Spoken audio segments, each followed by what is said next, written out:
मैं चैप्टर के आपको ऑब्जेक्टिव, सिंपल ऑब्जेक्टिव क्वेश्चन जो आपके सिलेबस से रिलेटेड हैं उनको मैं अभी शुरू कर रहा हूं। और डेफिनेटली थ्योरी आपको chemical reactions, physical properties, chemical properties, structure से रिलेटेड चीजें आपको आनी चाहिए, तब जाकर के हम इन क्वेश्चंस को सॉल्व कर पाएंगे। Which of the compound is formed when methanol reacts with CH3MgX? अब इतने सारे रिएक्शन हैं, एक या दो या तीन थोड़े ही हैं कि आप उन्हें याद करके 10th क्लास की तरह से काम चला लोगे, नहीं पॉसिबल है। थ्योरी कंसेप्ट क्लियर होने चाहिए। ग्रिग्नार्ड रिएजेंट ने रिएक्शन करना है मिथेनॉल के साथ। मिथेनॉल एक मॉलिक्यूल है CH3OH, oxygen and hydrogen, oxygen and carbon, ये पॉजिटिव है, ऑक्सीजन नेगेटिव है, ये पॉजिटिव है। अल्कोहल में ये पोलर हाइड्रोजन। अब ये देखते ही अल्कोहल आपको फ्लो चार्ट में बता रहा हूं कैसे सॉल्व करना है किसी भी क्वेश्चन को। दिमाग में आपके रिएक्शंस हैं, दिमाग में आपने अल्कोहल पढ़ रखा है, अल्कोहल के रिएक्शन थे। अल्कोहल के सबसे पहले हमने वो रिएक्शन पढ़े थे जिसमें ऑक्सीजन हाइड्रोजन टूटता है। उसमें एक रिएक्शन पढ़ा था अल्कोहल का मेटल से रिएक्शन, अल्कोहल का ग्रिग्नार्ड रिएजेंट से रिएक्शन, अल्कोहल का कार्बोक्सिलिक एसिड से रिएक्शन, अल्कोहल का एनहाइड्राइड से रिएक्शन, अल्कोहल का एसिड हैलाइड से रिएक्शन। तो अब ग्रिग्नार्ड रिएजेंट एक आ गया बीच में। जब हम ग्रिग्नार्ड रिएजेंट से रिएक्शन कर रहे थे तो ऑक्सीजन हाइड्रोजन बॉन्ड क्लीवेज हो रहा था, वहां ये रिएक्शन आया हुआ है। जिसने ये पढ़ रखा है उसको क्लिक करेगा ये क्वेश्चन, अदरवाइज थ्योरी नहीं पढ़ रखी है तो क्लिक नहीं करेगा। करेगा भी तो जाके आगे कहीं मिक्स हो जाएगा। मैं तो अपने हिसाब से कोशिश करके बता दूंगा कि पोलैरिटी है, डेल पॉजिटिव है, RMgCl क्या करेगा, R नेगेटिव, ग्रिग्नार्ड रिएजेंट है। ग्रिग्नार्ड रिएजेंट क्या है, CH3MgCl है। ये CH3 नेगेटिव बनाता है ग्रिग्नार्ड रिएजेंट। अल्काइल हैलाइड का जब चैप्टर किया था तो किया गया था। ये H पॉजिटिव CH3 के साथ क्लब करके बना देगा मीथेन CH4 प्लस। साथ में हमें क्या लिखना चाहिए, CH3 ऑक्सीजन MgCl। साथ में हमें ये एक प्रोडक्ट लिख देना चाहिए। दैट मीन्स हम आंसर लिखेंगे मीथेन। मीथेन तो ये है, मीथेन तो C है, आंसर रिपोर्ट करना चाहिए हमें C। कुछ लोग इसमें क्या करते हैं गलती, कुछ लोग क्या गलती करेंगे, ROH में ग्रिग्नार्ड रिएजेंट के R नेगेटिव को यहां रिएक्शन कर देते हैं पॉजिटिव देख करके कि ये भी पॉजिटिव है, ये भी पॉजिटिव। ऑक्सीजन हाइड्रोजन बॉन्ड टूटता है, ये फास्ट रिएक्शन होते हैं एसिड वाले। तो यहाँ, और ये लीविंग ग्रुप नहीं होता है OH, लीविंग ग्रुप एसिड की प्रेजेंस में होता है। तो ये रिएक्शन नहीं करना है अल्कोहल का ग्रिग्नार्ड रिएजेंट से, कभी रिएक्शन ये वाला नहीं करना। कौन सा रिएक्शन करना है, सिंपल वाला एसिडिक हाइड्रोजन वाला रिएक्शन करना। एक क्वेश्चन मैंने आपको ये बता दिया, डिस्कस कर दिया। दूसरे क्वेश्चन पर मैं आ रहा हूं। नेक्स्ट क्वेश्चन दिया है मैंने करने के लिए, और इस क्वेश्चन को जब हम करते हैं, ये क्लास में थ्योरी पढ़ा रखी है, ortho nitrophenol is steam volatile whereas para nitrophenol is not.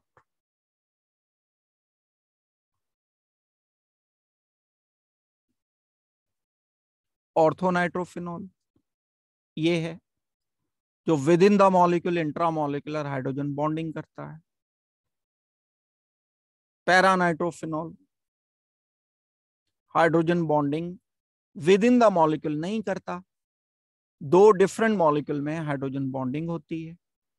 मैंने एक स्टेटमेंट दिया था, थ्योरी नहीं पता है तो टाइम का वेस्टेज है, टाइम खराब कर रहे हो अगर किसी को थ्योरी नहीं पता है। इसके बॉइलिंग पॉइंट हाई होंगे, इसके बॉइलिंग पॉइंट कम होंगे। ये वोलेटाइल है,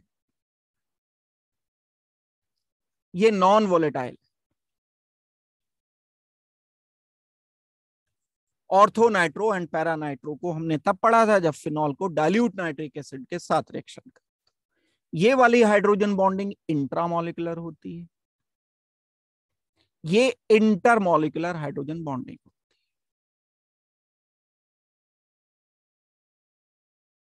ortho nitrophenol is steam volatile क्योंकि इसमें इंट्रामोलिकुलर ये वोलेटाइल होने का कारण क्या है, इसका बॉइलिंग पॉइंट कम होना।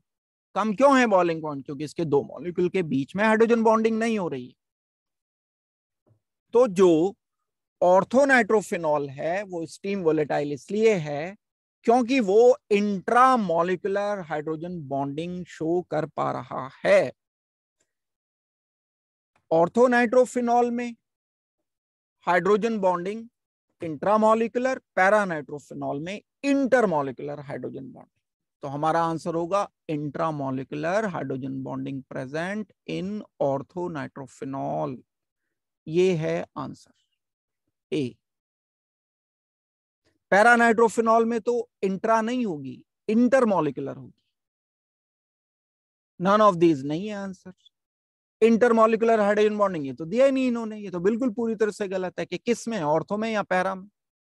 तो ए आंसर रिपोर्ट करना पड़ेगा हमें इस क्वेश्चन का। समझ आ गई है मेरी बात ये सब लोगों को?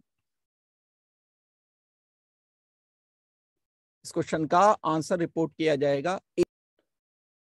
उसके बाद मैं नेक्स्ट क्वेश्चन आपको बता रहा हूं।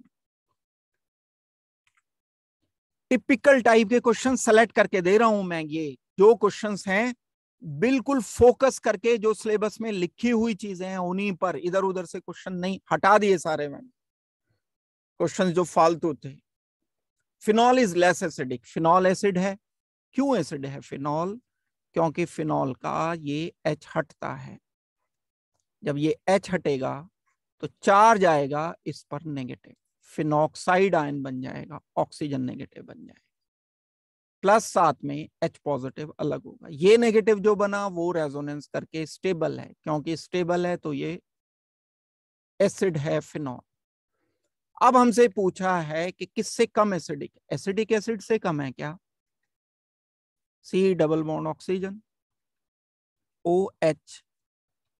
अब एसिडिक एसिड तो काफी ज्यादा एसिडिक है। क्यों? क्योंकि यहां रेजोनेंस होता है, रेजोनेंस तो यहां भी हो रहा है। लेकिन जब एसिटिक एसिड में रेजोनेंस हो रहा है तो रेजोनेंस ऑक्सीजन से चलकर ऑक्सीजन पर हो रहा है, तो ये स्टेबल है। कौन स्टेबल है? Phenoxide ion. क्या नाम है इसका? इसका नाम है फिनॉक्साइड। जो ये एसीटेट आयन है इस फिनॉक्साइड आयन से ज्यादा स्टेबल है, more stable then phenoxide.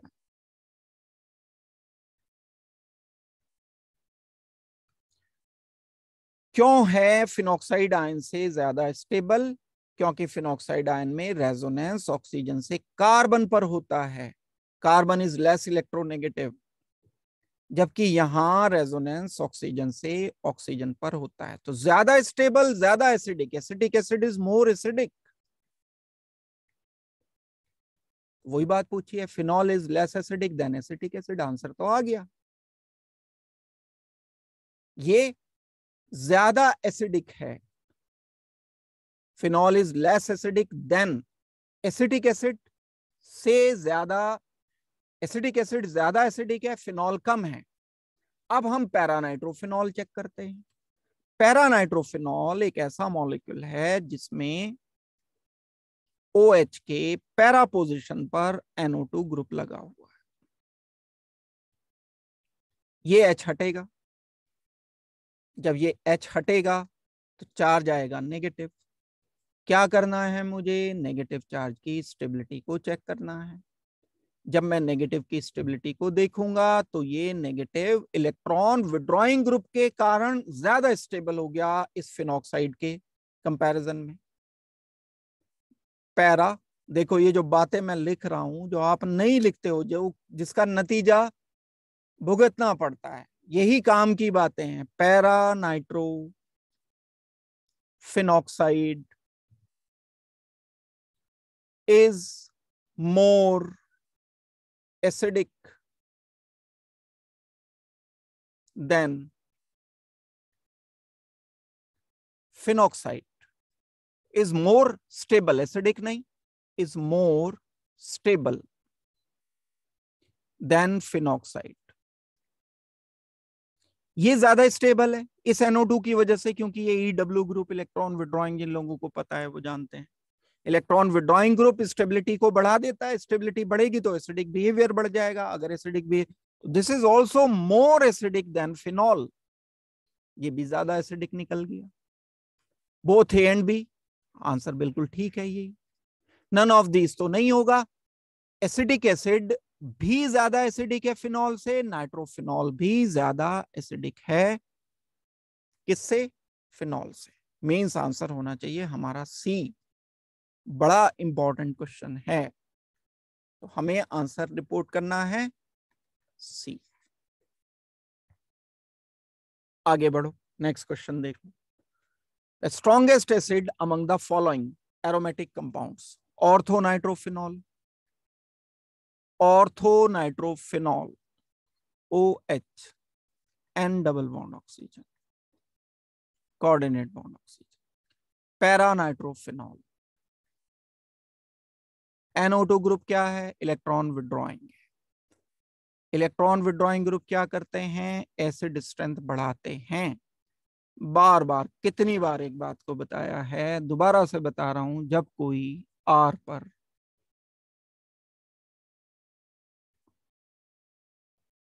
Acidic hydrogen है, ये इलेक्ट्रॉन विड्रॉइंग ग्रुप लगा दिया यहां, तो एसिड स्ट्रेंथ ज्यादा हो जाएगी। अगर इस R पर कोई इलेक्ट्रॉन रिलीजिंग ER ग्रुप लगा दिया तो एसिड स्ट्रेंथ कम हो जाएगी। Electron withdrawing group acid strength बढ़ाते हैं, तो ये भी विड्रॉइंग, एसिड स्ट्रेंथ ज्यादा, ये भी विड्रॉइंग, एसिड स्ट्रेंथ ज्यादा। पैरा क्लोरोफिनॉल है बी, ये ए था, बी यहां लिखूंगा मैं, ये पैरा नाइट्रोफिनॉल ये हो गया, बी लिख रहा हूं मैं पैरा क्लोरोफिनॉल OH है। ये Cl भी विड्रॉइंग है, लेकिन लेस इलेक्ट्रॉन विड्रॉइंग है। लेस इलेक्ट्रॉन विड्रॉइंग का क्या मतलब है? लेस इलेक्ट्रॉन विड्रॉइंग का मतलब है कि ये थोड़ा सा कम एसिडिक होगा। मेटा नाइट्रोफिनॉल, एक डी और मैंने बताया, मेटा नाइट्रोफिनॉल यानी मेटा पोजीशन पर NO2 ग्रुप लगे हुए। अब क्या पूछा है क्वेश्चन? स्ट्रॉन्गेस्ट एसिड, इन सब में सबसे स्ट्रॉन्ग कौन सा है? NO2 electron withdrawing, NO2 electron withdrawing, NO2 electron withdrawing. ये लेस विड्रॉइंग, क्लोरीन रेजोनेंस नहीं करता। देखो NO2 तो क्या करता है, ये इलेक्ट्रॉन ऑक्सीजन पर डिलोकलाइज हुए, ये इधर डिलोकलाइज होंगे, ये डिलोकलाइज होंगे इस पोजीशन पर, ये ऑक्सीजन पर जो नेगेटिव चार्ज H हटने के बाद जो नेगेटिव चार्ज आएगा ये फर्दर रेजोनेंस कर लेगा। तो ये रेजोनेंस भी कर रहा है, ऑर्थो वाला भी रेजोनेंस कर रहा है। आपको जब थ्योरी हम कर रहे थे तब रेजोनेंस में ये डिस्कस कर रहे थे कि H हटने के बाद मेटा पोजीशन पर जो इलेक्ट्रॉन विड्रॉइंग ग्रुप होता है वो रेजोनेंस नहीं कर पाता, क्योंकि यहाँ जो नेगेटिव चार्ज आएगा ये नेगेटिव इधर रेजोनेंस करेगा, ये डिलोकलाइज होगा इस साइड, ये इधर डिलोकलाइज होगा, ये इधर हो जाएगा, लेकिन इस NO2 में रेजोनेंस नहीं हो पाएगा। तो this is electron withdrawing due to inductive effect, not due to resonance. ये रेजोनेंस की वजह से विड्रॉइंग, ये रेजोनेंस की वजह से विड्रॉइंग। ये लेस विड्रॉइंग है क्योंकि क्लोरीन की इलेक्ट्रोनेगेटिविटी NO2 के कंपैरिजन में कम होती है। तो ये दो कम तो कम एसिडिक होंगे, लेस एसिडिक होगा, ये भी लेस एसिडिक होगा। क्यों लेस एसिडिक होगा? क्योंकि इसका कॉन्जुगेट बेस रेजोनेंस नहीं कर पा रहा है NO2 के साथ। अब क्वेश्चन आ जाता है कि इन दो में और ऑर्थो में एंड पैरा में कौन ज्यादा एसिडिक होगा? रेजोनेंस ये भी कर रहा है, रेजोनेंस ये भी कर रहा है, ये भी रेजोनेंस कर रहा है, ये भी रेजोनेंस कर रहा है। एक फिनोमिनन और होता है यहां पर जिसको आपको हमेशा ऑब्जर्व करके रखना है, ये वाला हाइड्रोजन जो ऑर्थो पोजीशन पर है, हाइड्रोजन बॉन्ड बनाकर ट्रैप्ड रहता है। इसका हटना, यहां से निकलकर H पॉजिटिव की फॉर्म में जाना मुश्किल है। Due to intramolecular hydrogen bonding, this orthonitrophenol can not give its hydrogen positive easily. क्या फर्क पड़ जाएगा? फर्क ये पड़ेगा कि ये कम एसिडिक रह जाएगा। ऑर्थो एंड पैरा में हमें ज्यादा एसिडिक बताना होता है पैरा नाइट्रोफिनॉल को। इसके बावजूद भी कि ये क्लोजर लगा हुआ है, तो पैरा नाइट्रोफिनॉल ज्यादा एसिडिक होगा। बहुत सारे, अब ये क्वेश्चन कई सारे तरीके से आ सकता है, अलग अलग तरीके से आ सकता है। कैसे आ सकता है ये क्वेश्चन? सिर्फ दो को दे दें, ऑर्थो में एंड पैरा में कौन, तो आपको बताना पड़ेगा पैरा नाइट्रोफिनॉल, क्योंकि ऑर्थो नाइट्रोफिनॉल का हाइड्रोजन ट्रैप करके ये बीच में ट्रैप करने के बाद निकल नहीं पाएगा। क्यों ट्रैप हुआ हुआ है यहाँ? ये हाइड्रोजन बॉन्डिंग के कारण। यहाँ with in the molecule hydrogen bonding नहीं होगी, तो ये किसी सॉल्वेंट को डोनेट कर सकता है। सी आंसर करना पड़ेगा, पैरा नाइट्रोफिनॉल सबसे स्ट्रॉन्गेस्ट एसिड हमें आंसर करना होगा। इस क्वेश्चन का फाइनल जो आंसर है हम सी रिपोर्ट करेंगे। ढंग से करना है इस क्वेश्चन को, फर्दर काम का क्वेश्चन है। When glycerine is dissolved, added का मतलब है dissolved to a litre of water, यानी 1 लीटर में हमने ग्लिसरीन को डिसॉल्व कर दिया। अभी बताऊंगा मंजू सैनी आंसर आपका, अभी पहले 1-2 क्वेश्चन करा दूं, फिर जो भी आपका डाउट होगा मैं बता दूंगा। जब ग्लिसरीन हम डिसॉल्व करते हैं वाटर में, तो water evaporates more easily. Water है HOH। अब यहां तो फाइट कहां चलेगी? ग्लिसरीन के स्ट्रक्चर पे चलेगी फाइट। मतलब खेलना है, फाइनल क्वालिफाई कर नहीं पाए। बताओ, आधे बच्चे ग्लिसरीन का स्ट्रक्चर नहीं बता पाएंगे ना, क्या करेंगे क्वेश्चन पे? आप बोलते हो कि बस पढ़ाते रहो जी, पढ़ाते रहो पढ़ाते रहो। ग्लिसरीन का अगर किसी को स्ट्रक्चर ही नहीं पता है, कैसे बढ़ाएंगे इस क्वेश्चन को आगे? सोच के देखो अपने मन में, सच्चाई जानते हो आप कि कितने लोगों को पता था ग्लिसरीन का स्ट्रक्चर। ये ग्लिसरीन है, ये ग्लिसरीन में एक हाइड्रोजन बॉन्डिंग इधर हो सकती है, एक इधर हो सकती है, एक इधर, बहुत सारे हाइड्रोजन बॉन्ड बन सकते हैं। ये ग्लिसरीन हमने 1 लीटर वाटर में ऐड कर दिया। जब हमने वाटर में ग्लिसरीन ऐड कर दिया तो वाटर में कम हाइड्रोजन बॉन्डिंग होती है, लेस हाइड्रोजन बॉन्डिंग। वाटर में ऐड करने के बाद वाटर की और इसकी हाइड्रोजन बॉन्डिंग मिल करके काफी ज्यादा हो जाती है, तो वाटर आसानी से थोड़ी इवेपोरेट होगा। वाटर तो और मुश्किल से इवेपोरेट होगा, इसकी विस्कोसिटी ज्यादा होती है, बहुत विस्कस होता है ये ग्लिसरीन जो होता है। इसके बॉइलिंग पॉइंट बहुत ज्यादा होते हैं ग्लिसरीन के या ग्लिसरॉल के। जब हम इसको वाटर में डिसॉल्व करते हैं तो वाटर का बॉइलिंग पॉइंट तो बढ़ जाता है, मुश्किल से इवेपोरेट होगा वाटर, इजीली नहीं होगा, ये बात गलत हो गई।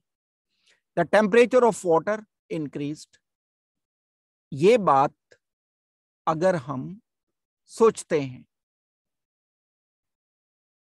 कि टेम्परेचर वाटर का इंक्रीज होगा या नहीं, तो क्या होगा? वाटर का टेम्परेचर क्यों इंक्रीज होगा जब हम इसमें ग्लिसरीन ऐड करेंगे? टेम्परेचर तो तब इंक्रीज होता है जब कोई इस तरीके का केमिकल रिएक्शन हो जो एक्सोथर्मिक हो। ये तो हम जस्ट डिसोल्यूशन कर रहे हैं। अगर हम डिसोल्यूशन कर रहे हैं तो डिसोल्यूशन करने में वाटर का टेम्परेचर तो इंक्रीज नहीं होगा। जब हम ग्लिसरीन को ऐड करते हैं 1 लीटर वाटर में तो वाटर का टेम्परेचर इंक्रीज्ड बिहेव नहीं किया जाएगा। विस्कोसिटी ऑफ वाटर, चलो मैं ये वाला कर रहा हूं डिस्कस अभी। Viscosity of water is lowered. Viscosity तो बढ़ेगी वाटर की, कम कहां होगी। जब एक लेस विस्कस में हाई विस्कस हम किसी लिक्विड को डिसॉल्व कर देते हैं तो विस्कोसिटी तो बढ़ जानी चाहिए, तो ये स्टेटमेंट भी सही नहीं है। Freezing point of water is lowered. Colligative property ध्यान करो, जब हम बाहर से कोई मॉलिक्यूल ऐड कर देते हैं तो कोई मॉलिक्यूल ऐड करने पर क्या होता है, वाटर के फ्रीजिंग पॉइंट पहले के कंपैरिजन में कम हो जाते हैं। Elevation in boiling point, depression in freezing point, solution वाले चैप्टर की बात हो रही है। जब बाहर से कोई चीज हम डिसॉल्व कर देते हैं, बाहर से डिसॉल्व करने पर क्या हो जाएगा, फ्रीजिंग पॉइंट डिक्रीज कर जाएंगे वाटर के। तो ये वाला पॉइंट करेक्ट रहेगा, इंक्रीज नहीं करेंगे। समझ आ गई है ये बात सब लोगों को। तो हमें C point final answer report करना चाहिए। इसके बाद नेक्स्ट क्वेश्चन देखते हैं। Kolbe's reaction is used for preparation of. क्या होता है कॉल्स रिएक्शन? एक फिनॉल आपने पढ़ा है, उसमें नेम रिएक्शन होते थे। नेम रिएक्शन में एक कॉल्स रिएक्शन होता था, कार्बन डाइऑक्साइड को हम रिएक्शन कर देते थे फर्स्ट स्टेप में NaOH की प्रेजेंस में। सेकंड स्टेप में हम HCl मिक्स कर देते थे, तब फॉर्मेशन हो जाती थी benzene OH COOH, salicylic acid.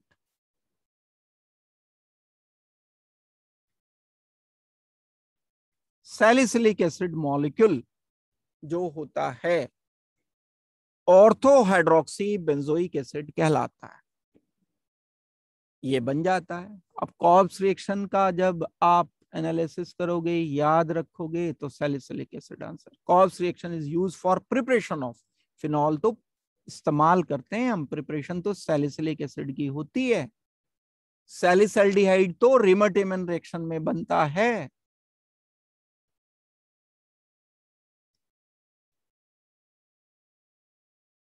रिमर्टेमन reaction अलग है। क्या थे Reimer Tiemann reaction? Phenol plus CHCl3 in presence of NaOH। जब हम रिएक्शन कर लेते हैं, फिर जो भी बनता है उसको HCl के साथ रिएक्शन करते हैं तो सैलिसल्डिहाइड बन जाता है, जो एस्पिरिन बनाने के काम आता है। ये रिमर्टेमन रिएक्शन है, ये आंसर होगा हमारा सैलिसिलिक एसिड बनने वाला। That means A answer report करना पड़ेगा। इस क्वेश्चन का आंसर है ए हमारा। और देखते हैं इसके बाद क्वेश्चन क्या है। Alcohol that produces turbidity immediately with ZnCl2 and concentrated HCl। Theory के बिना नहीं होगा। एक टेस्ट पढ़ा है आपने, ल्यूकास टेस्ट।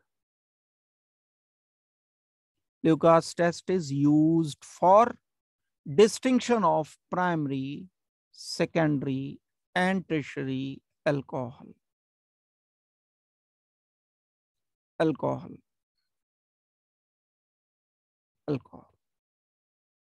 जब हम प्राइमरी अल्कोहल को लुकास रिएजेंट से रिएक्शन करते हैं, यानी ZnCl2 HCl से रिएक्शन करते हैं, क्या मिलता है प्रोडक्ट? प्रोडक्ट हमें मिल जाता है RCl, प्राइमरी मिलता है, यहां सेकेंडरी RCl मिलता है, यहां टर्शियरी RCl मिलता है। ये मिलते हैं प्रोडक्ट। अब ये जो प्रोडक्ट मिलते हैं टर्शरी अल्कोहल में इमीडिएट रिएक्शन होता है, क्योंकि कार्बोनियम आयन बहुत तेजी से बनता है, स्टेबल मोस्ट कार्बोनियम आयन बनता है टर्शरी अल्कोहल में। यहाँ टर्शरी अल्कोहल जब H पॉजिटिव से रिएक्शन करेगा तो कार्बोनियम आयन बनेगा। ये कार्बोनियम आयन फिर HCl के Cl नेगेटिव के साथ रिएक्शन करके प्रोडक्ट बनाएगा RC। ये होता है रिएक्शन। अब प्राइमरी अल्कोहल सबसे मुश्किल से क्यों रिएक्शन देता है? क्योंकि उसका corresponding carbonium ion primary unstable होता है। यहां प्राइमरी अल्कोहल क्या होता है?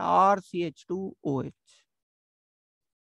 इसका कॉरेस्पॉन्डिंग कार्बोनियम आयन कम स्टेबल है, तो ये रिएक्शन काफी देर के बाद, आधे घंटे के बाद होता है, हाफ एन आवर। तो अल्कोहल दैट प्रोड्यूसेस टर्बिडिटी, कैसा अल्कोहल होना चाहिए? टर्शरी अल्कोहल होना चाहिए। रूम टेम्परेचर पर जो टर्बिडिटी दे देता है इमिडिएटली, वो टर्शरी अल्कोहल होगा। देखो, देखो कितनी सारी चीजें हैं इस क्वेश्चन में। रिएक्शन आना जरूरी है, उसकी स्पीड पता होना जरूरी है, IUPAC नेमिंग आना जरूरी है, तब जाके एक छोटा सा क्वेश्चन सॉल्व होता है। 1 हाइड्रोक्सी ब्यूटेन मतलब ऐसा कुछ हो गया, एक पोजीशन पर OH। 2 hydroxy butane common naming है, ये IUPAC नेमिंग नहीं है। 2 हाइड्रोक्सी ब्यूटेन का मतलब ये हो गया। 2 hydroxy 2 methyl propane, 2 hydroxy 2 methyl propane, ये लिखा मैंने। 1 हाइड्रोक्सी 2 मिथाइल प्रोपेन, ये नाम हो गया इसका। ये प्राइमरी है, ये टर्शरी है, ये सेकेंडरी है, ये प्राइमरी है। जो प्रेसिपिटेट बनेंगे या टर्बिडिटी अपीयर होगी इस टर्शरी के केस में इमीडिएट होगी। यही हमें आंसर रिपोर्ट करना होगा, क्योंकि 2 हाइड्रोक्सी 2 मिथाइल प्रोपेन ही एक टर्शरी अल्कोहल है। ये तो प्राइमरी है, ये तो सेकेंडरी है, ये तो प्राइमरी है। तो लुकास टेस्ट कौन फास्ट देते हैं? टर्शरी अल्कोहल फास्ट देते हैं। नेक्स्ट देखोगे, propane is not product obtained by dehydration of. एक होता है अल्कोहल का डिहाइड्रेशन, जब हम अल्कोहल से वाटर माइनस कर देते हैं, -H2O करेंगे तो एल्कीन बनेगा। अब 2 प्रोपेनॉल CH3CH CH2OH CH3 आएगा। इसका जब हम डिहाइड्रेशन करते हैं, क्या रिएजेंट लेते हैं डिहाइड्रेशन के लिए? H2SO4, सल्फ्यूरिक एसिड से हीट करते हैं, वाटर हटेगा, OH हटेगा, यहाँ से H हट जाएगा, इधर से H हटेगा, कार्बन डबल बॉन्ड, प्रोपीन तो बन गया यहाँ। तो 2 प्रोपेनॉल तो हमसे पूछा है, प्रोपीन इज नॉट प्रोडक्ट, इसका तो प्रोडक्ट है, तो ये नहीं है हमारा आंसर। 2 प्रोपेनॉल से तो प्रोपीन बन रहा है।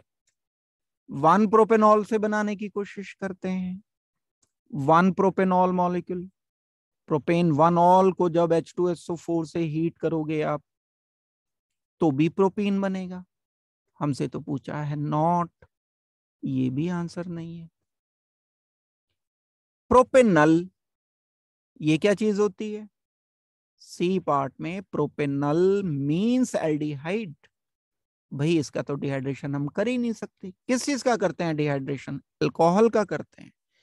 प्रोपेनल का मतलब है ये तो एल्डिहाइड है, यही आंसर होगा। नॉट पूछा है ना।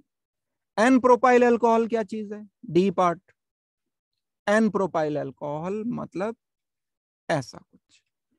1 प्रोपेनॉल ही एन प्रोपाइल अल्कोहल, ये दोनों एक ही हैं।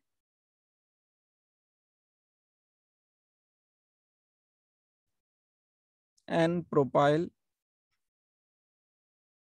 अल्कोहल, जब इसको डिहाइड्रेट में करता हूं, हीट करता हूं H पॉजिटिव से, carbon double bond carbon, that means जिसमें एल्कीन नहीं बनेगा वो है सी। हमें प्रोपेनल आंसर रिपोर्ट करना है, हमें इस क्वेश्चन का आंसर देना है सी। और देखते हैं question. Which of the following statement is correct? Phenol is less acidic then ethyl alcohol.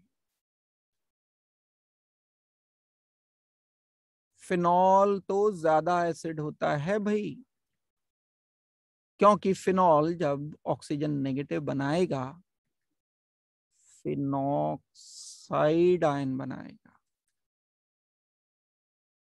Ethyl alcohol CH3 CH2O negative. Stability का ऑर्डर है ये। स्टेबिलिटी के ऑर्डर का मतलब है रेजोनेंस कर लिया इसने, ये रेजोनेंस कर लिया तो ज्यादा स्टेबल है, तो फिनॉल ज्यादा एसिडिक है। जबकि ये तो बात लिखी है उल्टी, phenol is less acidic then ethyl alcohol. ठीक नहीं है बात। फिनॉल इज मोर एसिडिक बात ठीक है, phenol is more acidic then ethyl alcohol ये बात ठीक है। Phenol is more acidic then carboxylic acid ये बात गलत है। कार्बोक्सिलिक एसिड CH3COOH ज्यादा एसिडिक होता है फिनॉल से।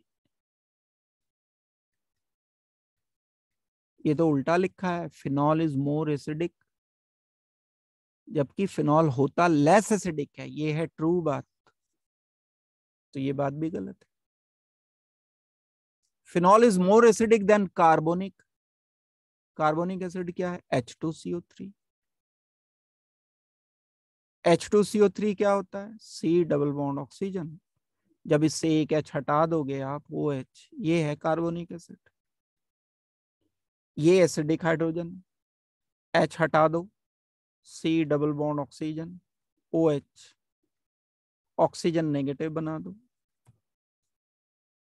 ये जो ऑक्सीजन नेगेटिव आपने लिखा है, ये ऑक्सीजन नेगेटिव रेजोनेंस करके ऑक्सीजन पर ही आएगा। तो ये तो कार्बोक्सिलिक एसिड जैसा है, जैसे यहां से H हटाया नेगेटिव इधर आया, नेगेटिव ऑक्सीजन पर आ गया।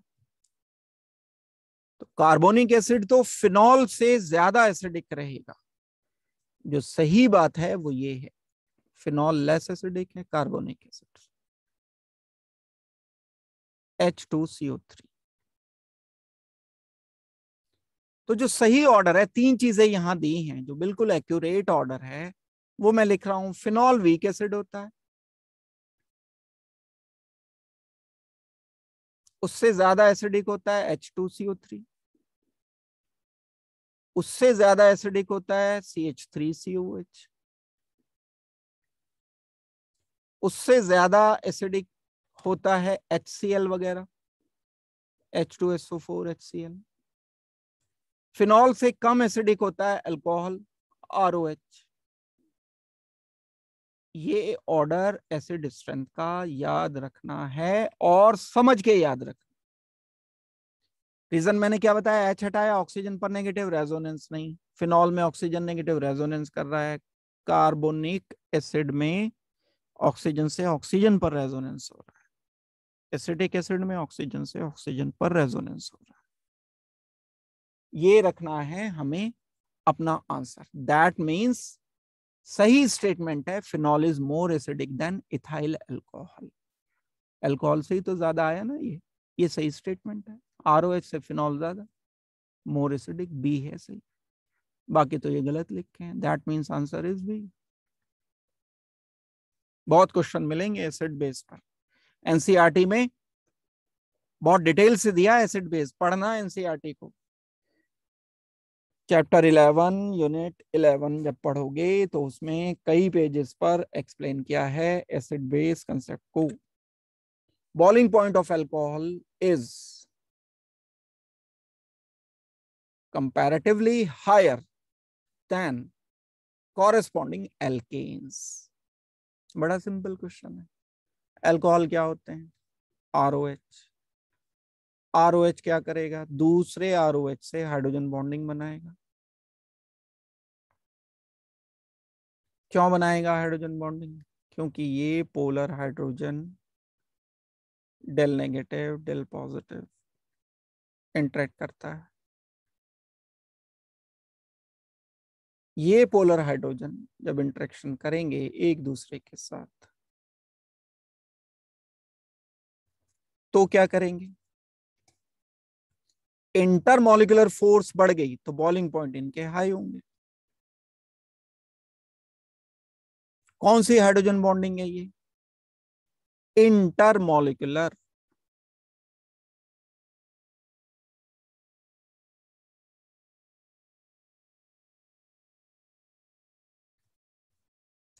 ये hydrogen bonding intermolecular hydrogen bonding होगी। इंटरमॉलिक्यूलर हाइड्रोजन बॉन्डिंग के कारण बॉइलिंग पॉइंट ज्यादा है। एल्केन में तो ये काम नहीं होता। एल्केन में CH3 single bond CH3 no polar hydrogen is there.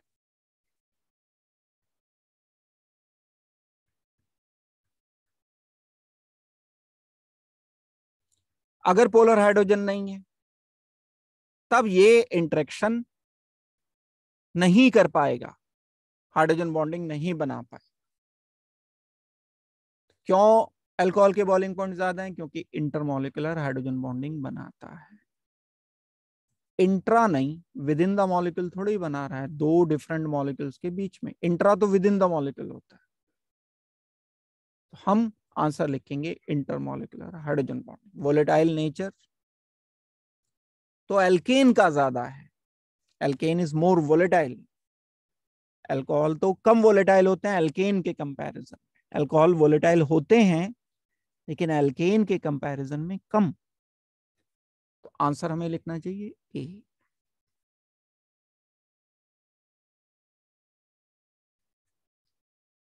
इसके बाद देखते हैं question. Which is the following product is formed when ethers is ethers are exposed to air।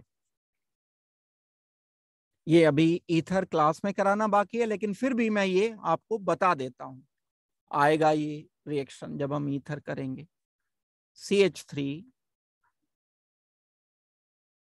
Oxygen CH3 ये अल्फा कार्बन कहलाता है। ये जो अल्फा कार्बन है ये अल्फा कार्बन ऑक्सीजन के साथ रिएक्शन करता है। कौन से ऑक्सीजन से? जो एयर में ऑक्सीजन प्रेजेंट होती है। किसे कह रहे हैं हम अल्फा कार्बन? ऑक्सीजन से जो डायरेक्टली कनेक्टेड है। अगर कोई बड़ा ईथर है CH3 CH2 oxygen CH2 CH3 ये कार्बन अल्फा कार्बन जब O2 से ये रिएक्शन करता है तो इस ऑक्सीजन के पास जो कार्बन है उसके एंड हाइड्रोजन के बीच में यहां पर कनेक्ट हो जाएगा oxygen CH3 oxygen carbon H and H यहां आ जाएगा ऑक्सीजन ऑक्सीजन H। इसको कहते हैं हम पर ऑक्सी ईथर। अगर ये डाइथाइल ईथर से बना है तो डाइथाइल पर ऑक्सी ईथर। डाइमिथाइल से बना है तो डाइमिथाइल। जैसे हमें क्वेश्चन दिया गया है when ether is expose to air, चाहे कोई सा भी ईथर है, ये वाला है मिथाइल वाला इथाइल वाला, इसको जब मैं O2 के साथ रिएक्शन करता हूं carbon carbon oxygen carbon and carbon यहां पर आ जाएगा ऑक्सीजन ऑक्सीजन। ये O2 कार्बन हाइड्रोजन के बीच में ट्रैप कर जाता है। ये हाइड्रोजन कार्बन के बीच में ट्रैप करेगा। क्या मिलेगा हमें आंसर? हमें आंसर मिलेगा पर ऑक्सी ईथर। पर ऑक्सी ईथर एक्सप्लोसिव्स होते हैं तो आंसर तो ये आ ही गया हमारा। ऑक्साइड नहीं है आंसर हमारा। एल्केन आंसर नहीं है। एल्कीन आंसर नहीं है। पर oxide of di ethyl ether answer है। ये एक्सप्लोसिव होता है नेचर। ये बात याद रखना भी आपके लिए काम करेगा। तो जब भी हम रिएक्शन करते हैं ईथर को एयर के साथ या खुला छोड़ देते हैं, छोड़ करके रख देते हैं काफी लंबे टाइम तक, तो लाइट की प्रेजेंस में, सनलाइट के प्रेजेंस में ये बना लेगा एक proxy ether. During dehydration of alcohol, मतलब हमने क्या किया, डिहाइड्रेशन करना, एल्कीन बनाना है, सल्फ्यूरिक एसिड से हमें रिएक्शन करना। इनिशिएशन स्टेप इज, किसी भी मैकेनिज्म के कई सारे स्टेप्स होते हैं। एक होता है रेट डिटरमिनिंग स्टेप, बहुत आता है क्वेश्चन रेट डिटरमिनिंग स्टेप पर।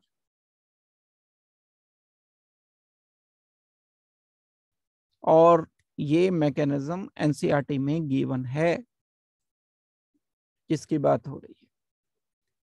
रेट डिटरमिनिंग स्टेप होता है, ये क्वेश्चन से अलग है, ये स्टेप अलग है, इनिशिएशन ये अलग है, इनिशिएट करने वाला अलग है। रेट डिटरमिनिंग स्टेप क्या होता है, वो होता है हमेशा formation of carbocation.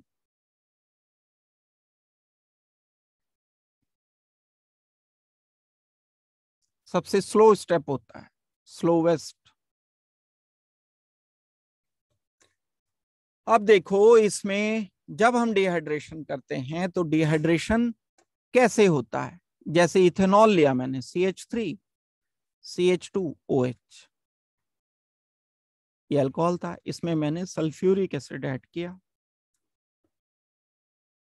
H positive HSO4 negative, यानी ये H2SO4 लिया पूरा, तो ये H पॉजिटिव इस पर जाकर के प्रोटोनेशन देता है, स्टार्ट करता है रिएक्शन को, CH3 CH2 OH2 positive, this is called as initiation.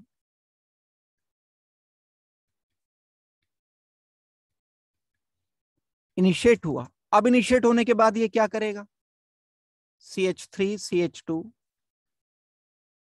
OH2 positive, ये बॉन्ड ब्रेक होगा, बॉन्ड ब्रेक होकर वाटर हो गया अलग, CH3 CH2 पॉजिटिव कार्बोकेटायन बना।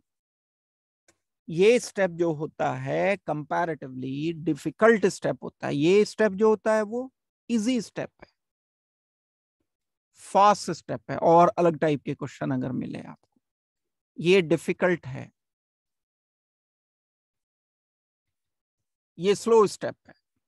अब हम क्या करेंगे, इस स्टेप को बोलते हैं रेट डिटरमिनिंग स्टेप, इसकी जो बात हो रही थी, कार्बोनियम आयन बनाना इसमें, फॉर्मेशन ऑफ कार्बन।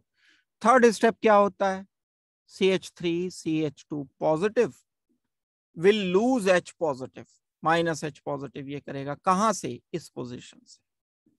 जब ये -H पॉजिटिव कर देगा तब बन जाएगा CH2 डबल बॉन्ड CH2।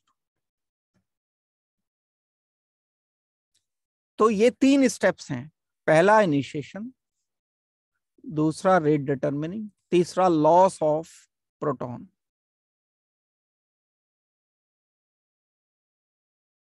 तो हमें क्या बताना है, इनिशिएशन बताना है। इनिशिएशन वाला स्टेप कौन सा है, H पॉजिटिव आकर के इससे कनेक्ट हुआ, जिसको मैंने नाम दिया प्रोटोनेशन।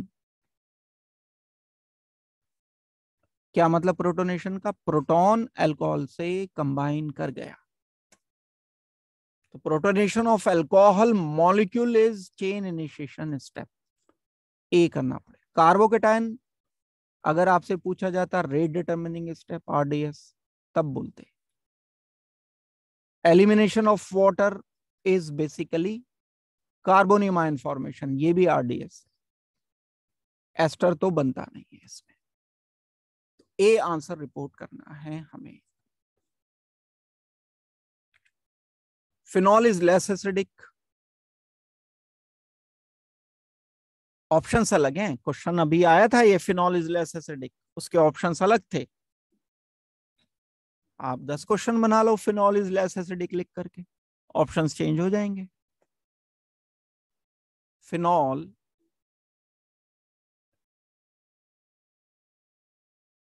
इथेनॉल के कंपैरिजन में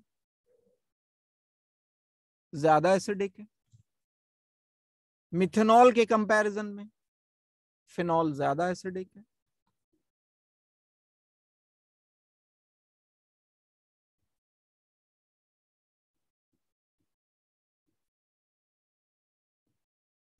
ऑर्थोनाइट्रोफिनॉल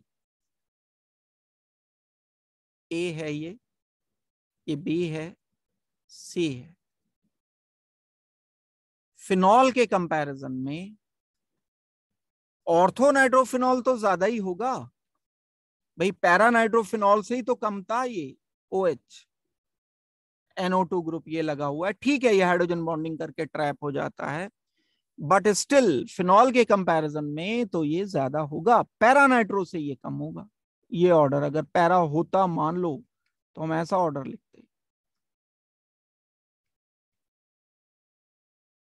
पैरामिथाइल फिनॉल, ये तो इलेक्ट्रॉन डोनेटिंग ग्रुप होता है। पैरामिथाइल फिनॉल का मतलब है एक फिनॉल हो गया। इससे ज्यादा एसिडिक होता है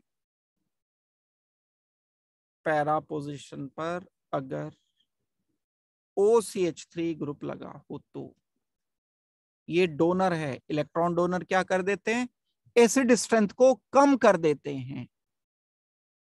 तो इसकी एसिड स्ट्रेंथ कम होगी, फिनॉल ज्यादा हो जाए। इसने क्या किया, इलेक्ट्रॉन रिलीज किए, तो एसिड स्ट्रेंथ क्या हो गई इसकी, कम हो गई। कम हो गई तो मुझे ऐसे लिखना पड़ेगा ना। अब देखो, पैरामिथॉक्सी या मिथाइल, चलो मैंने ये गलत लिख दिया, मैं एक और करके लिख रहा हूं। अगर मिथॉक्सी आता तो यह लिखते आप, मैंने मिथाइल को मिथॉक्सी पढ़ लिया। पैरामिथाइल भी लिख सकते हैं हम। मिथाइल भी डोनेटिंग ग्रुप होता है, तो भी फिनॉल ज्यादा होगा। यहां पर OH and CH3 electron donating group है, एसिड स्ट्रेंथ फिनॉल की ज्यादा, इसकी कम। फिनॉल की ज्यादा, इसकी कम। फिनॉल की कम, नाइट्रोफिनॉल की ज्यादा। फिनॉल इज लेस एसिडिक, इससे तो ज्यादा है, इससे ज्यादा है, इससे ज्यादा है, इससे कम है, बस फिनॉल। दैट मीन्स हमें आंसर करना पड़ेगा C। ये आंसर रिपोर्ट किया जाए। और देखते हैं इसके बाद, the compound which gives the most stable carbocation on dehydration. ये अल्कोहल प्राइमरी अल्कोहल है, ये टर्शियरी अल्कोहल है, ये प्राइमरी अल्कोहल है, ये सेकेंडरी अल्कोहल है। इसका कार्बोनियम आयन बनाते हैं जब हम H पॉजिटिव के साथ इसे रिएक्ट करते हैं तो प्रोटोनेशन हो के वाटर माइनस होता है, डिहाइड्रेशन मतलब क्या बन जाएगा, CH3 CH2 CH CH3 CH2 positive, primary carbocation बना ये। और दूसरे केस में क्या किया हमने, यहां जब मैं H पॉजिटिव को रिएक्शन करता हूं, OH negative and H positive, ये डिहाइड्रेशन देंगे, -H2O करेंगे, क्या बन जाएगा, CH3 CH3 CH3 positive, tertiary carbocation बना। इस केस में मैंने क्या किया, H पॉजिटिव तो ऐड करना ही पड़ता है, डिहाइड्रेशन एसिडिक मीडियम में होता है, वाटर माइनस कर दो, डिहाइड्रेशन किया, क्या बना, carbon carbon carbon carbon positive. इस केस में क्या बनाओगे, सेकेंडरी कार्बोकैटायन बना दो। अब हम अगर इन चारों को कंपेयर करते हैं तो कार्बोकैटायन की स्टेबिलिटी का ऑर्डर क्या रखा करते हैं हम, टर्शियरी कार्बोकैटायन सबसे ज्यादा stable, then secondary, then primary, followed by methyl अगर होता तो, है नहीं। टर्शियरी कार्बोनियम आयन क्यों सबसे ज्यादा स्टेबल होते हैं, क्योंकि जब कार्बन पॉजिटिव पर चेक किया जाता है तो मिथाइल ग्रुप इलेक्ट्रॉन डोनेटिंग की तरह से एक्ट करते हुए, इलेक्ट्रॉन रिलीजिंग की तरह से एक्ट करते हुए, ये डोनेट करते हुए इसकी स्टेबिलिटी को बढ़ा देते हैं। तो ये ज्यादा स्टेबल कार्बोकैटायन है टर्शियरी वाला सबसे। तो मोस्ट स्टेबल कार्बोनियम आयन किसके डिहाइड्रेशन से बनेगा, टर्शियरी अल्कोहल के डिहाइड्रेशन से। दैट मींस टर्शियरी अल्कोहल हमारा आंसर होगा। ये क्वेश्चन ऐसे भी पूछा जा सकता था कि इजीएस्ट डिहाइड्रेशन इन, अगर डिहाइड्रेशन का ऑर्डर आपको बताना है, अलग टाइप का क्वेश्चन, एक और क्वेश्चन मैं साथ के साथ बता रहा हूं, इजी मोस्ट डिहाइड्रेशन इन, टर्शरी अल्कोहल में सबसे आसान डिहाइड्रेशन, फिर सेकेंडरी अल्कोहल में, फिर उससे कम प्राइमरी अल्कोहल में। कारण वही है, क्योंकि टर्शरी अल्कोहल में सबसे ज्यादा स्टेबल कार्बोकेटायन बनता है, प्राइमरी में सबसे कम बनता है। तो एक ये क्वेश्चन भी साथ के साथ किया जाएगा। ऑर्डर ऑफ डिहाइड्रेशन ये थ्योरी में भी आपको लिखा रखा है, टर्शरी सबसे ज्यादा, प्राइमरी सबसे कम।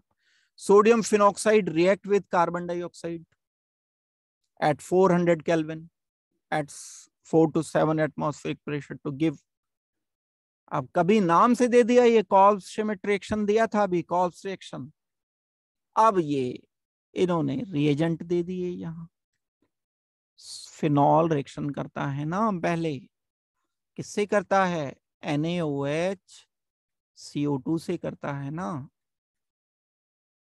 फिर बाद में हम उसे एसिडिफाई करते हैं, ये हाई टेम्परेचर लेते हैं 400 kelvin and 4 to 7 atmospheric pressure लेते हैं। तो ये जो NaOH रिएक्शन करता है पहले इसके साथ कार्बन डाइऑक्साइड से, बाद में भी करा दें रिएक्शन, तो पहले बन जाता है सोडियम फिनॉक्साइड। यहां से दे दिया रिएक्शन, देखो बीच से उठा, this sodium phenoxide when reacts with, जिसको कॉल्स रिएक्शन पता है उनको समझ आ जाएगी ये बात, क्योंकि हम फिनॉल को डायरेक्ट वहां रिएक्शन कराते थे, CO2 प्लस NaOH से करते थे। यहां पहले NaOH से रिएक्शन करा के सोडियम फिनॉक्साइड बना दिया, फिर इसको कार्बन डाइऑक्साइड से रिएक्शन किया, तो क्या बनता है फाइनल प्रोडक्ट एसिडिफिकेशन करने पर, OH and COOH, salicylic acid बनता है। लेकिन क्योंकि इन्होंने एसिडिफिकेशन वाला स्टेप नहीं दिया, अभी NaOH तो ऐड किया हुआ ही है, तो हम क्या लिखेंगे, हम ऐसा लिखेंगे कंपाउंड सैलिसिलिक एसिड का सॉल्ट, OH की जगह O नेगेटिव, क्योंकि NaOH मौजूद है, एसिडिफिकेशन तो नहीं किया ना। फिर हमें लास्ट स्टेप में क्या करना पड़ता था, कॉल्स रिएक्शन में HCl से रिएक्शन करना, वो नहीं दिया इन्होंने, तो यहां पर O नेगेटिव COO नेगेटिव। किस चीज का सॉल्ट है ये सॉल्ट है, this is salt of salicylic acid.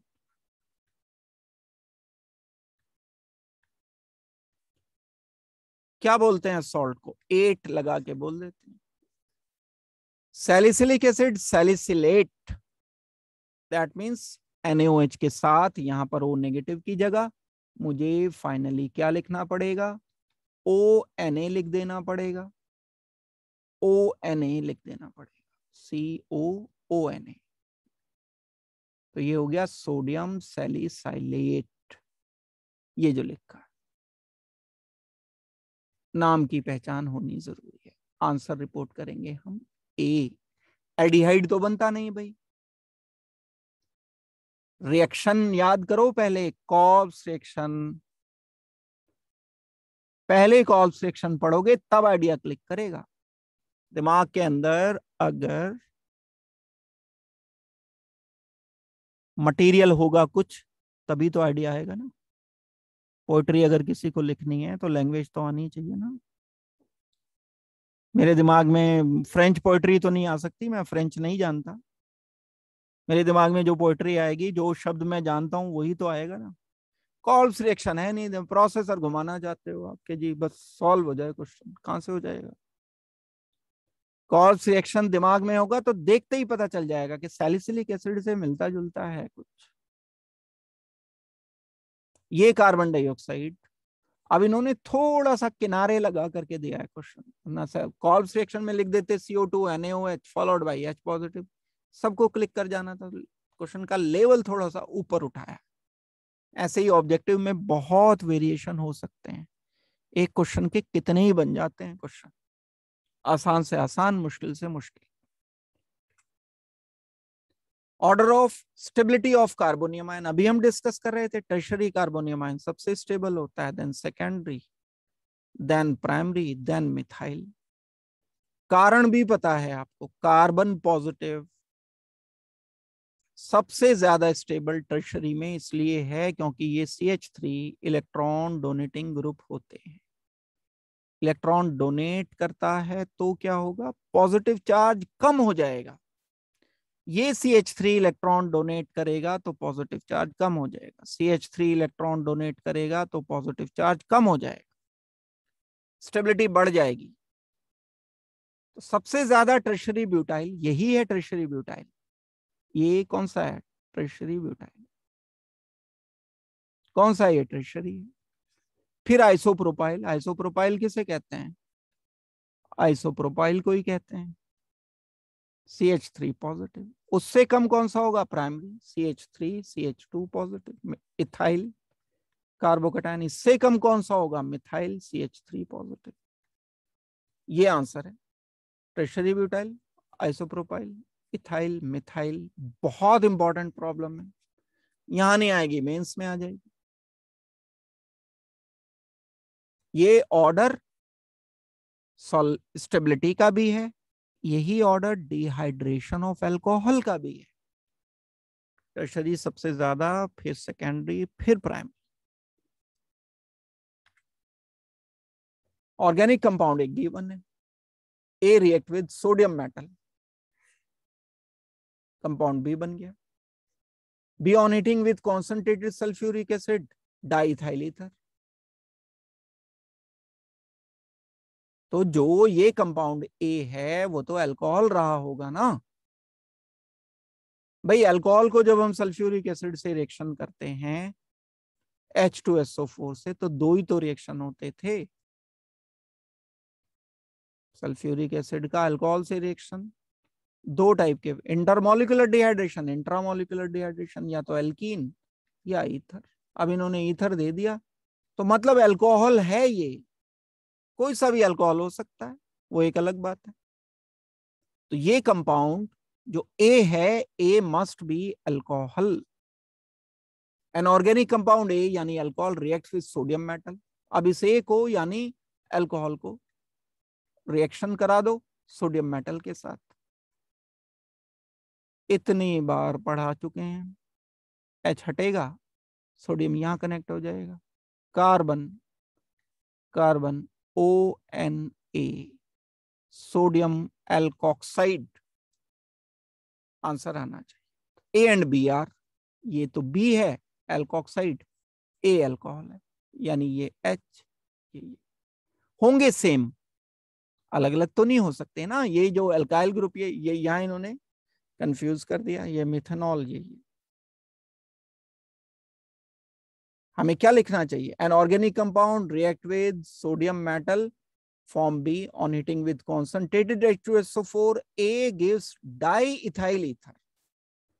अब ये ईथर जो दिया है वो कौन सा दिया है, इथाइल, ये भी इथाइल, डाइइथाइल दिया है, तो इथेनॉल ही होगा ना ये, मिथाइल अल्कोहल तो नहीं हो सकता ना। अगर मिथाइल अल्कोहल होता तो डाई मिथाइल ईथर बनता। That means A must necessarily B ethanol, बाकी नहीं, ये तो नहीं हो सकता, ये तो नहीं हो सकता, 4 कार्बन का तो नहीं, सिर्फ इथेनॉल। ये होगा आंसर, ए होगा आंसर। हमें रिपोर्ट करना चाहिए आंसर को ए। ठीक हो गई बात। Compound A reacts with PCl5, B बन गया, B treatment with KCN, allowed hydrolysis. क्या हो सकता है, अगर हम ऑप्शन पे भी नजर डाल दें तो भी आइडिया लग जाएगा। अल्कोहल अल्कोहल, ये C3H8, ये रिएक्शन PCl5 से एल्कीन तो नहीं करता, एल्केन तो नहीं करता, हैलाइड तो PCl5 से कभी रिएक्शन नहीं करता, अल्कोहल करता है। कई बार क्वेश्चन रिवर्स भी हो जाता है। तो अल्कोहल ही PCl5 से, कहाँ रिएक्शन पड़ा, अल्काइल हैलाइड तो PCl5 से बनते हैं। तो हम एक अल्कोहल अगर लेते हैं CH3CH2OH, इसको PCl5 से रिएक्शन किया, कंपाउंड बन जाएगा CH3CH2Cl। इसको किससे रिएक्शन कर दिया इन्होंने, KCN के साथ। यहां तक आप आंसर कर सकते हो। KCN से रिएक्शन किया, KCl माइनस हो जाएगा, कंपाउंड मिला CH3CH2, Cl की जगह आ गया CN। अब हम इसको क्या करते हैं, हाइड्रोलिसिस करते हैं। अब ये रिएक्शन आगे का है, लेकिन एनसीईआरटी में इसकी प्रॉब्लम्स दी हुई हैं। एनसीईआरटी का जो अल्कोहल वाला चैप्टर है, बल्कि अल्काइल हैलाइड वाले चैप्टर में भी इसका हाइड्रोलिसिस दे दिया गया है, जबकि ये नाइट्रोजन कंटेनिंग कंपाउंड में आएगा। जब हम हाइड्रोलिसिस करते हैं तो ये CN जो है COH में कन्वर्ट हो जाता है, R यानी CH3CH2COOH बना देता है। प्रोपेनोइक एसिड बना। ये प्रोपेनोइक एसिड कहां से बना, इथेनॉल से बनेगा, इथाइल क्लोराइड बन जाएगा, प्रोपेनोइक एसिड ये बन गया, साइनाइड बीच में बना। तो डी ही हो सकता है आंसर, और तो कुछ हो नहीं सकता। आंसर हमें रिपोर्ट करना पड़ेगा डी। ये होगा तरीका इस टाइप के क्वेश्चंस को सॉल्व करने का। इतना ही करेंगे आज, बस